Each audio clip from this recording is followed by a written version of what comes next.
Bienvenue à toi dans PIB, le podcast immobilier belge qui te donne les clés pour tout savoir sur l'investissement immobilier en Belgique. Je m'appelle Florent Collin et j'investis dans l'immobilier rentable depuis 2018.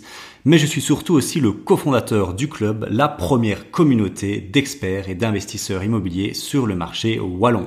Mon objectif avec ce podcast est de te donner les pépites, mais aussi les retours du terrain, la réalité et des histoires pour t'aider dans ton aventure immobilière et pour que toi aussi tu atteignes la liberté financière. On est parti, let's go!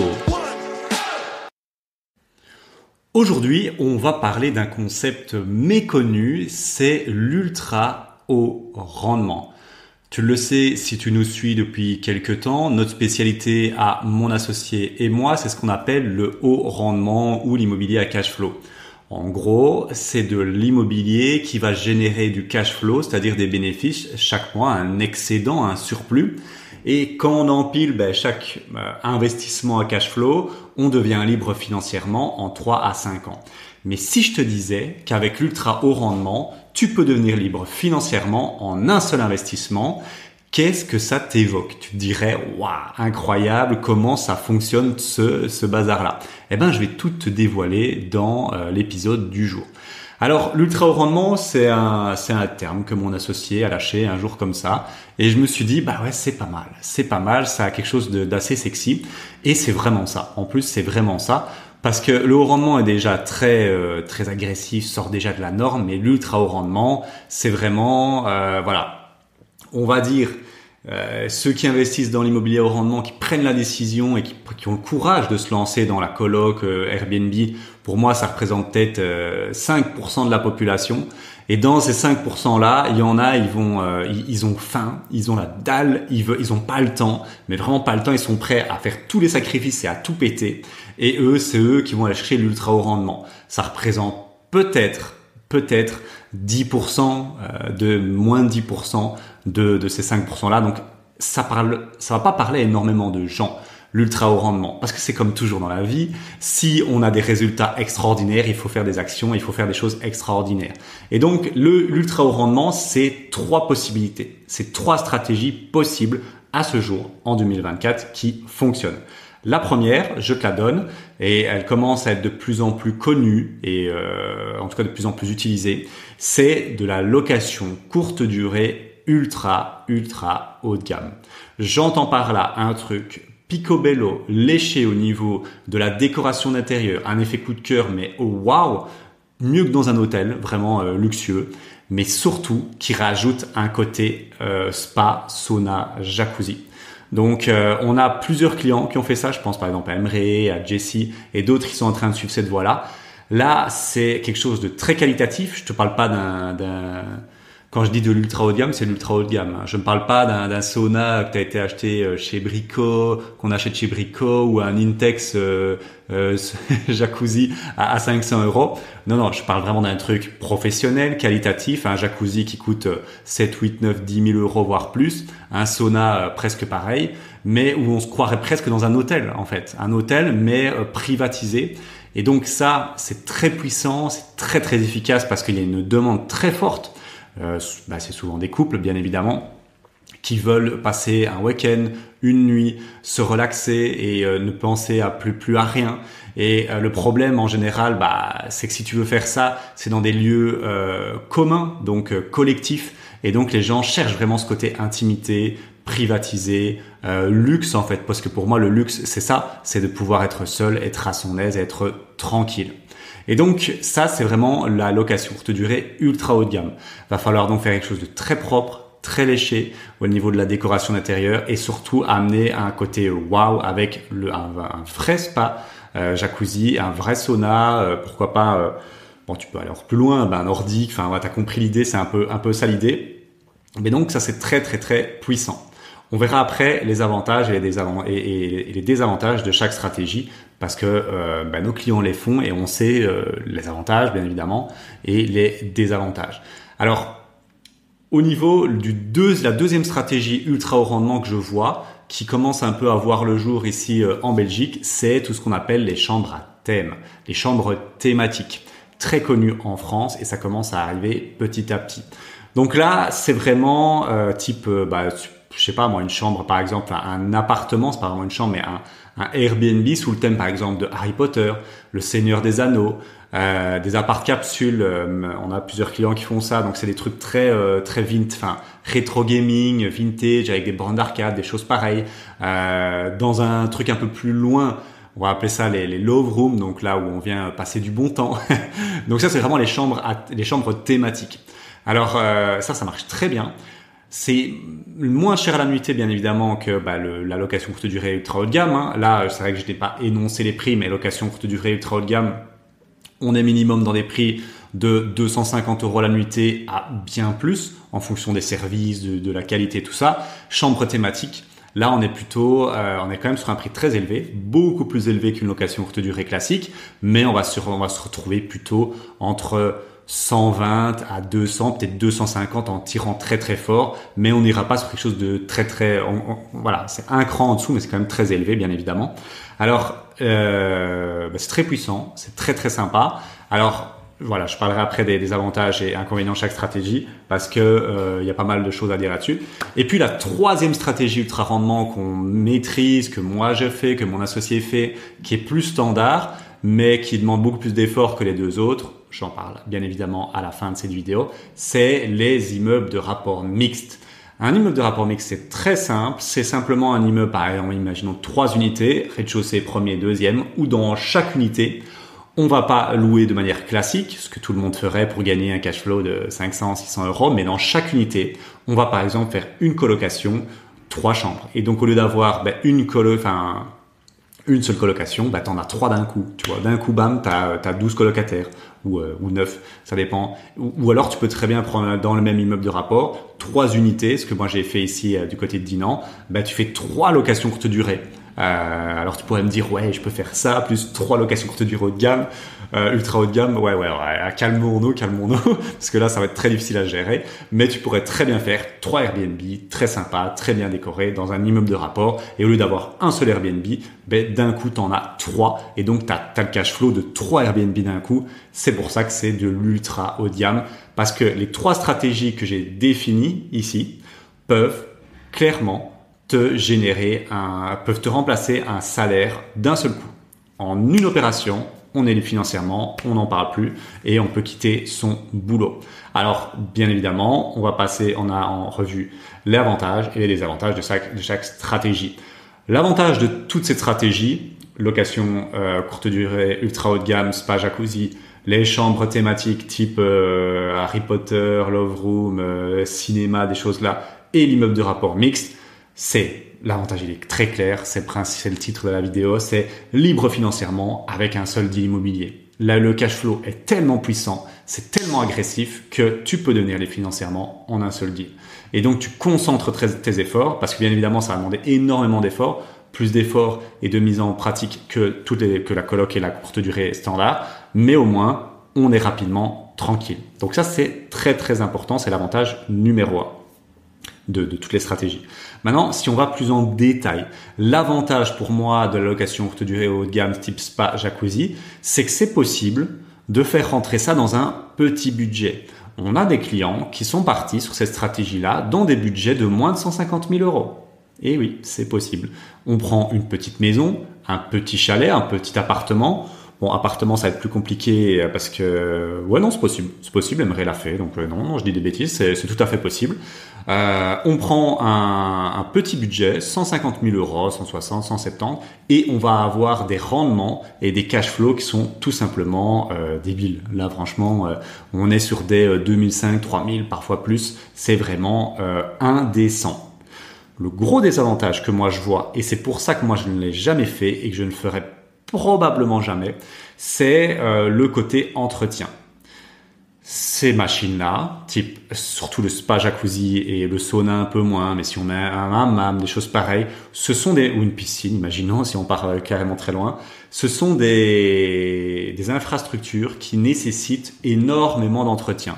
On peut pas partir et laisser une semaine où on a 3-4 locations le jacuzzi et ne pas l'entretenir. C'est pas possible. Il va falloir remettre du produit, il va falloir remettre du chlore, il va falloir remettre du produit pour le pH. Il faut le faire quasi systématiquement que le jacuzzi est utilisé. C'est comme ça. C'est le gros désavantage de ça. Et donc, lié à ça, ça demande beaucoup plus d'entretien. Et donc, former des gens à ça, c'est un entretien un peu spécifique, c'est un peu technique quand même. Former des gens à ça, c'est très compliqué. Donc, il y a une certaine, bien évidemment, dans une certaine mesure, hein, il y a un certain côté où il faut être conscient. Ok, on va gagner presque souvent même un salaire, on va remplacer son salaire, mais il faut pas croire que ça va nous prendre 15 minutes par mois. Dans d'autres vidéos, l'automatisation d'un Airbnb standard, on peut être sur 15 à 30 minutes par mois, où il faut juste chapeauter l'équipe de ménage. Là, je pense que ça va prendre plus de temps. Après, si vous arrivez à former quelqu'un qui gère le jacuzzi, qui s'y connaît, qui comprend et qui sait l'utiliser, le jacuzzi, sauna, qui sait l'entretenir, là, alors le problème est résolu. Mais c'est déjà une complexité de trouver quelqu'un qui fait bien le ménage. Rajouter une complexité en plus, c'est une double complexité. Donc, faut en être conscient. Pour moi, il y a un entretien très important. Ce sont des machines qui coûtent très cher. Je suis en train de me renseigner pour en mettre un chez moi ici pour le coup. Et les jacuzzi, c'est des machines en dessous de 10 000 euros. On a des choses qui viennent de Chine, ok, mais c'est un peu de la camelote. Voilà, c'est quand même un certain coût. Et donc, il faut des machines qui soient bien entretenues, sinon on les fout en l'air et ce serait vraiment dramatique. Voilà, ça c'est un peu ma vision des choses. Mais donc, ça marche très bien pour résumer le LCD Spa ultra haut de gamme, mais il faut être conscient que ça va demander un peu plus d'entretien et de travail que la location courte durée classique. Après, c'est normal. Si au lieu de gagner 500 € de cash flow, vous en gagnez 2000, à un moment, il faut être conscient des choses. Le deuxième concept, les chambres à thème. Alors, les chambres à thème, leur gros avantage, c'est la même chose que la location courte durée ultra haut de gamme, voire même encore mieux, c'est qu'on peut s'en sortir avec des très très petits budgets. Enfin, très petit budget, on s'entend. Mais on est sur des 150, 160, 170, 180. Ça dépend du niveau de finition, bien évidemment. Mais il y a moyen de s'en sortir dans des des petits budgets. Donc ça, c'est très puissant, c'est très sympa. Qui dit petit budget dit forcément gros cash flow, grosse rentabilité. Le désavantage, c'est que pour moi, sur le long terme, il n'y a pas de plus-value long terme, il n'y a pas de liquidité du bien. Voilà, ça c'est un premier problème que je vois. C'est que, ok, vous avez fait une love room, vous avez fait un délire Harry Potter, un délire je sais pas quoi. Vous n'allez pas savoir le revendre facilement si un jour vous voulez le revendre. Ouais, je suis désolé, qui va racheter une love room non, c'est pas possible. Enfin, ou alors c'est un investisseur, mais c'est pas la gamme de personnes. Un investisseur haut rendement, ultra haut rendement, et comme je l'ai dit, 5%, ça représente peut-être moins de 10%. Donc il n'y a pas beaucoup d'investisseurs qui vont te dire ok, je reprends ta love room et je l'exploite. Non, il n'y en a pas beaucoup, parce que c'est des efforts, c'est plus de travail. Je prends dans l'exemple de la love room, forcément là c'est un entretien. Voilà, je vous laisse faire le délire dans votre tête, mais c'est un entretien et une hygiène qui est vraiment spécifique. Il va falloir la nettoyer très régulièrement. Donc encore une fois, difficile pour moi à déléguer, plus difficile qu'un Airbnb classique. Dans les chambres à thème, on va dire plutôt à part capsule, genre rétro gaming, Harry Potter, je sais pas quoi, cinéma. Là, un peu moins, mais quand même, c'est un peu plus spécifique. Il y a de la technique, par exemple, dans le cinéma. Non, chaque thématique a ses avantages, ses inconvénients. Ça, c'est sûr. Mais donc, voilà. Et aussi, pour moi, c'est un pari. C'est un pari. Alors, bon, ça reste un pari, en fait. En théorie, ça marche. En théorie, ça marche tout le temps. Mais voilà, c'est un pari. Il faut voir si le pari va prendre, bien évidemment. Et l'autre avantage aussi d'une chambre à thème, type cinéma, type appart capsule, type love room, c'est que la localisation est moins importante parce que les gens ils viennent là en fait pour bénéficier du logement et l'exploiter à 110%.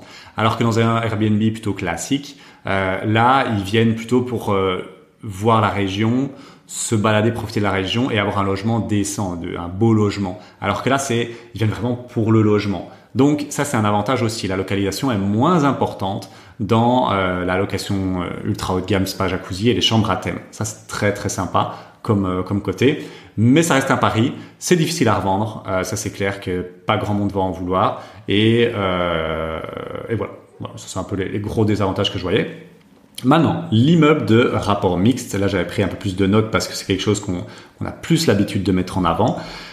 C'est la stratégie la plus explosive au niveau cash flow, ça, il n'y a pas de doute. Je pense, et ça c'est mon avis, que au niveau, s'il y avait un graphique, si je te faisais un graphique entre les efforts à fournir, le cash flow, je pense que l'immeuble de rapport mixte serait le meilleur compromis entre le cash flow important et les efforts à fournir. Ça, j'en suis assez convaincu par rapport aux deux autres. Au niveau de la délégation, au niveau de l'entretien, au niveau de la facilité à former l'équipe de ménage. C'est plus facile de former une équipe de ménage sur 3 Airbnb qui sont au final des Airbnb classiques, donc on demande juste le ménage et il aidera, que l'entretien du spa jacuzzi, le nettoyage spécifique du love room ou des choses pareilles. Un immeuble de rapport mixte, il y a une économie à l'achat. Chaque unité est moins chère que si vous les achetiez indépendamment. En fait, on achète en gros. En gros, c'est comme si vous étiez un maraîcher. Au lieu d'acheter une pomme, vous en achetez une tonne. Ben là, c'est la même chose avec l'immeuble de rapport mixte. On achète en gros et donc les unités sont moins chères. Et donc, il y a une économie dans les travaux. Parce qu'au lieu de rénover un appartement, ben, vous pouvez rénover les 3 et il y a des chances que si vous faites ça bien quand même, il y a des chances que l'entrepreneur en travaux, l'artisan, vous fasse une réduction. Parce qu'au lieu de faire un appartement, le monsieur, il en a 3. Donc, au lieu de coûter, par exemple, 60 000 euros la rénovation de l'appart, ben, ça va peut-être vous coûter 50 000 par appart, par exemple, ou 45, je ne sais pas. Donc ça, c'est les points positifs. Les points positifs, on a compris, c'est le cash flow. Ça, je l'ai déjà dit. Mais les économies à l'achat et les économies dans les travaux. Ok. Le point négatif, de très loin, par rapport aux deux autres stratégies, pour moi, c'est celle qui demande la maîtrise la plus chirurgicale, la plus de compétences. Pourquoi ? Parce que là, la localisation est importante. Dans les deux autres, à la limite, les gens viennent pour le concept, ok. Là, la localisation est très importante. Donc, vous pouvez pas vous louper, parce que si vous vous loupez, vous vouliez faire par exemple 3 colocs ou 3 Airbnb et que vous avez mal choisi la localisation, là, c'est foutu. Là, c'est chaos technique, votre projet ne tient plus debout. Donc, vous devez être très, très sharp là-dessus. Vous devez maîtriser effectivement les stratégies. Le budget, ça c'est le point négatif, est beaucoup plus important. Là, on est sur des 250 000 minimum. C'est difficile de faire rentrer 250 000 travaux compris, bien sûr, dans moins que ça. Peut-être 2 unités, allez, admettons, pourquoi pas. Mais à mon avis, en général, de mes connaissances, on est souvent à 250 000 plus. Et ça demande beaucoup plus de temps et de patience. Ça, c'est clair. Au lieu de lancer une coloc, vous en lancez 3. Au lieu de lancer, je prends 3, ça pourrait être 4 ou 2, on a compris l'idée.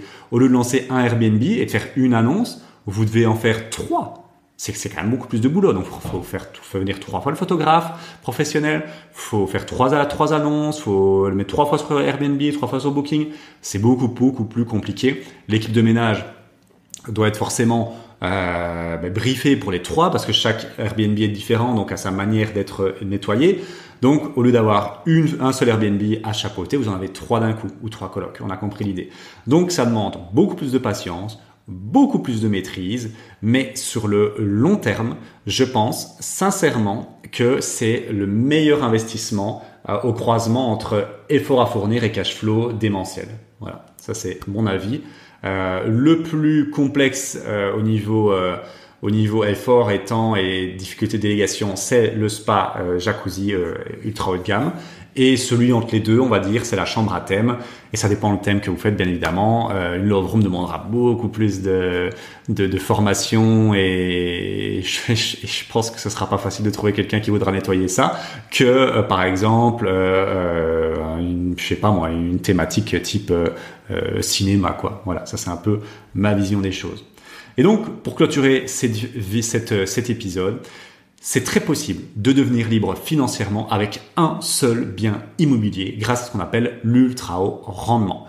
C'est pas facile, ça représente beaucoup d'efforts, il faut vraiment avoir la niaque, il faut vraiment avoir le feu, il faut vraiment avoir l'envie, il faut être en mode viking, mais c'est tout à fait possible et je peux te dire que les clients qui sont partis dans cette stratégie-là, j'en ai un peu moins d'une dizaine en tête, ils sont devenus libres financièrement en un seul investissement. Ça leur demande encore des efforts aujourd'hui, mais bon, à un moment, ils ont pu quitter leur job et ça leur prend peut-être une dizaine d'heures par mois au lieu de 140, enfin 160. Donc, je pense que le jeu en vaut vraiment, vraiment la chandelle. Merci d'avoir écouté cet épisode. Dis-moi en commentaire, si tu regardes la vidéo sur YouTube, un peu quelle thématique toi tu préfères. Est-ce que c'est plutôt les chambres, quelle stratégie sous-stratégie, on va dire plutôt. Est-ce que c'est plutôt l'ultra haut de gamme spa jacuzzi? Est-ce que c'est plutôt les chambres thématiques ou est-ce que c'est plutôt l'immeuble de rapport mixte? Dis-le moi en commentaire, ça m'intéresse énormément et je lis tous les commentaires. Et puis si tu as apprécié l'épisode, lâche un petit like, ça fait toujours plaisir et on se retrouve très bientôt dans un prochain épisode. Ciao, ciao. Si tu veux te lancer dans l'immobilier en Belgique, j'ai une bonne nouvelle pour toi. Je t'invite à rejoindre gratuitement le Club Initiation en cliquant sur le lien dans la description. En 4 points, le Club Initiation, c'est une communauté d'investisseurs, des centaines d'investisseurs dont moi et mon associé échangent et partagent sur l'immobilier chaque semaine. Un accès à 4 sessions questions-réponses en direct avec moi et Maïri chaque mois. Un accès à des formations immobilières à forte valeur ajoutée, impossible à trouver ailleurs. Et pour finir, un accès en avant-première à nos événements en présentiel qui se remplissent parfois en 48 heures top chrono et avec de belles réductions. Clique maintenant sur le lien dans la description et on se voit dans le Club Initiation. Ciao, ciao!